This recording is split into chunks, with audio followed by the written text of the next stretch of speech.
Darth Vader's imposing suit is one of the most iconic outfits in both the Star Wars franchise and the pop culture consciousness, but it was only the beginning of a secret directive by the Sith Order and Galactic Empire. Darth Vader's famous armor serves multiple purposes such as protecting him, intimidating his enemies, and keeping him alive following his devastating defeat on Mustafar, but the current Star Wars canon takes it a step further. The scientist who designed Vader's cybernetics continued to work for the Empire in secret, creating more cybernetic monstrosities that even offended the sensibilities of Darth Vader himself. One of Darth Vader's greatest defeats came early in his Sith lordship. As shown in Star Wars Episode 3 Revenge of the Sith, Vader battled his former Jedi Master Obi-Wan Kenobi on Mustafar, resulting in a defeat that left the former Jedi missing all 4 of his limbs, immolated, and suffering catastrophic damage to his organs, particularly his respiratory system. On Emperor Palpatine's orders, Vader underwent major reconstructive surgery, rendering him more mechanical than organic, and sealing him in a protective suit of armor that not only kept him alive, but also used a design that harkens back to the Sith Lords who preceded Darth Bane. Many ancient Sith Lords wore heavy suits of armor and battled their enemies with ruthless brute force rather than Machiavellian plotting, a practice that Darth Vader revives. The resuscitation of Darth Vader and his famous Sith armor are explored further in issue 20 of Marvel's canon Darth Vader comics by Kieran Gillen and Salvador Larroca.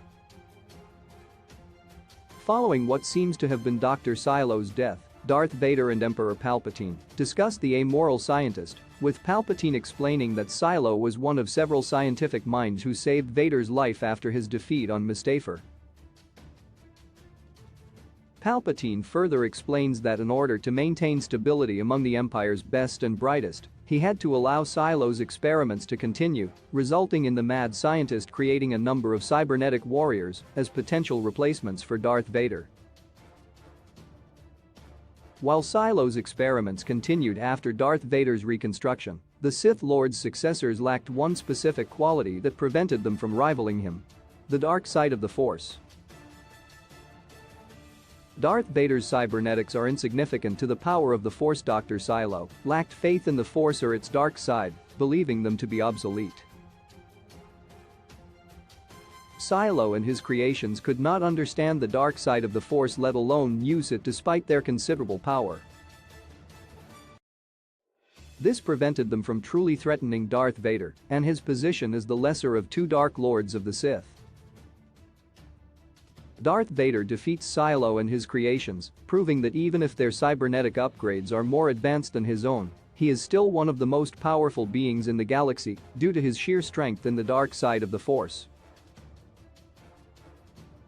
Although much of Darth Vader's organic body was destroyed by his injuries on Mustafar, the Force, and by extension its dark side, is ubiquitous in the Star Wars galaxy, so Vader's connection to it was not harmed by the loss of body parts.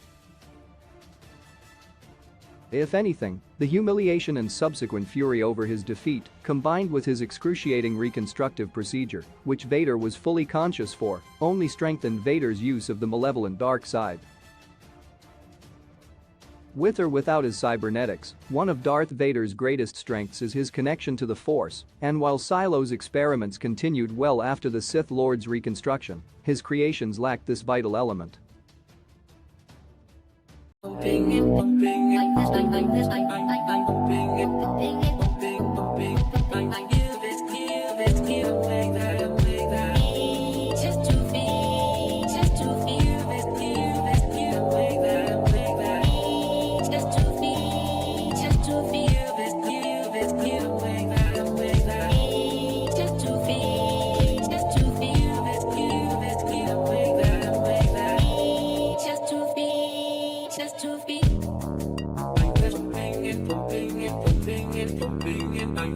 I'm the